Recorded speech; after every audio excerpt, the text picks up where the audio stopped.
Okay, I'm looking forward to the day and the time when you will start watching the program. We're putting a program together now. It's a follow-up of the McCreary report, where we will have stories about what's going on in America and how we should look at it as people, be of African culture or whatever, but people in general, but mainly the African culture, as to what's going on in this community and the things that we must do. That is what you will find on this new McCreary report as we continue. And to give you a little bit about what I'm about, we will tell you also. As a matter of fact, we will show you this particular tape.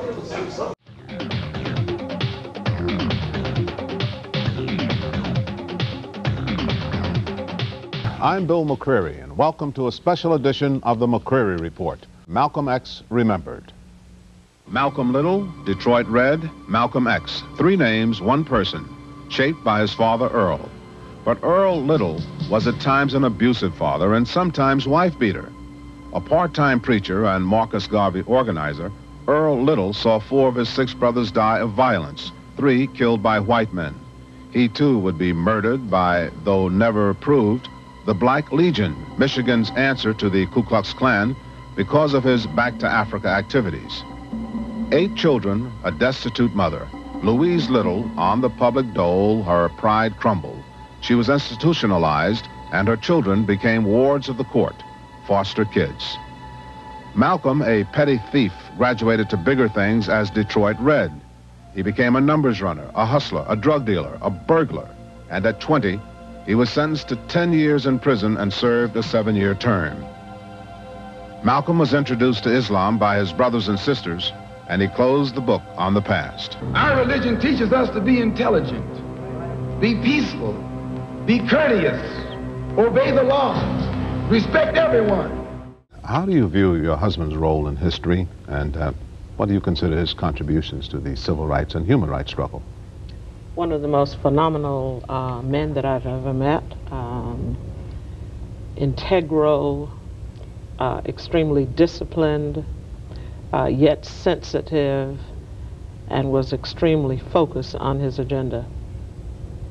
That of liberation of the, what he called African diaspora. In light of what is happening in the world, people have remembered that they kind of heard it before. And what was he talking about, and why didn't I listen? And conditions should not be this way. And human rights is rights of all humanity. And the only criteria for being selected into or included into this realm is that you be human. And are we not human too? Do we not have a right, not a privilege, it's not a privilege, a right to be educated? Do we not have a right for a job suitable for the survival of our families? Do we don't have a right for skills? Do we not have a right to have a house? Do we not have a right to have a family and be involved in the development of our own destiny? So that I think, and it is going all over the world, it is an agenda, or he is an agenda whose time has come, because people are thinking, and there's nothing wrong with validating yourself. If someone else don't validate you, you validate yourself. And to validate myself does not mean I dislike my white sister or my white brother, but I must validate myself, since no one else has the intelligence to validate me as a human being.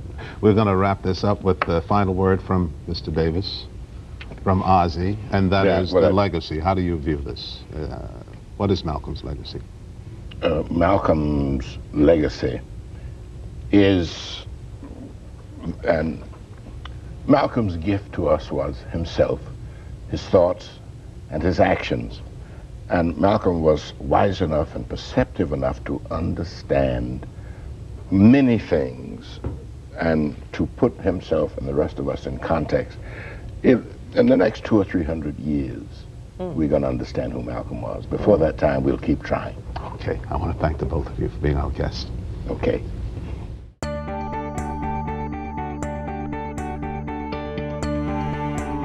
We will inform you as to who this is that's trying to influence you, or to talk to you, or to educate you, or to inform you, give you some background. How did we get started and what we're doing? This is just for you.